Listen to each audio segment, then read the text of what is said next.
suatu cerita di zaman Nabi Muhammad SAW, pernah Nabi Muhammad mendengarkan suara pujian dari dalam rumahnya Nabi Muhammad. Didengar oleh Rasulullah SAW. Tatkala didengar oleh Rasulullah penasaran, siapa sih orang yang menyanjungku ini dari rumahku sampai aku terdengar suaranya. Kemudian Nabi Muhammad keluar dari rumahnya mencari siapa orang itu. Kemudian mendapati ternyata sesosok anak kecil-kecil yang mereka bersolawat kepada Nabi Muhammad dengan dufuf, dengan rebana. Apa yang dilakukan oleh Nabi Muhammad? Nabi Muhammad memanggil orang tadi, anak kecil-kecil tadi, dan dirangkul dan dicium oleh Nabi Muhammad SAW. Semoga ashabul hadrah, para munsyidin, akan disanjung, akan dirangkul kuat oleh Nabi kita Muhammad SAW. Disebutkan dalam sebuah kitab karangan Al-Imam Al-Fushani, kitab Tuhfatul Ikhwan.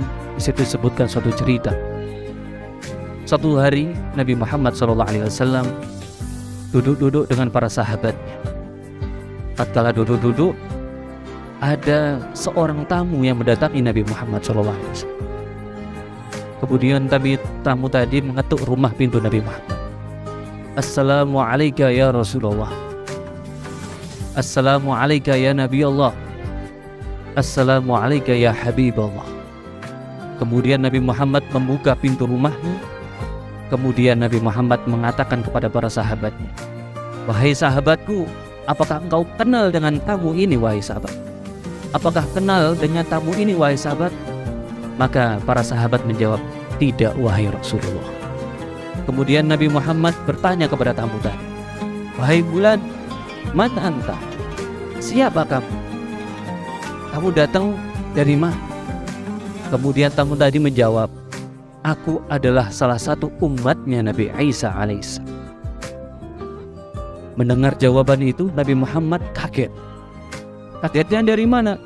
Karena antara umat Nabi Isa dengan Nabi Muhammad itu ratusan tahun lamanya. Nah, kok masih hidup umatnya Nabi Isa itu? Ditanya oleh Nabi Muhammad SAW, wahai fulan, kenapa kau bisa hidup sampai detik ini?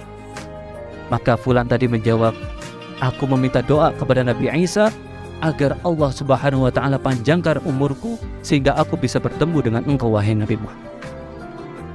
Kemudian umat Nabi Isa bercerita kepada Rasulullah, wahai Rasulullah, suatu hari aku diajak berjalan-jalan dengan nabiku Nabi Isa alaihissalam ke sebuah gunung yang indah, yang dipenuhi dengan hiasan-hiasan mutiara yang luar biasa. Kemudian akhirnya umatnya Nabi Isa dituntun oleh Nabi Isa sampai mendaki gunung, sampai puncaknya. Setelah seusai di puncak gunung tersebut, Nabi Isa berdoa kepada Allah, ya Rabb, idzan li an atakallama bihadzal jibal. Ya Rabb, izinkan aku agar aku bisa berbicara dengan gunung ini. Kemudian Allah Subhanahu wa ta'ala mengijabah doanya Nabi Isa. Akhirnya gunung tadi diajak berbincang-bincang dengan Nabi Isa alaihissalam.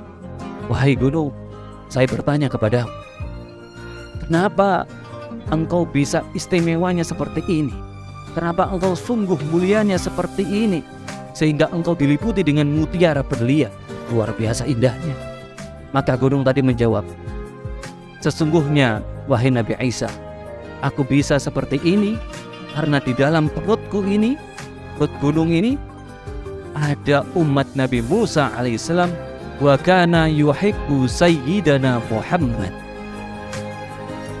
Karena di dalam perutku ini, kata gunung tadi, ada umat Nabi Musa yang dia cinta kepada Nabi Muhammad SAW.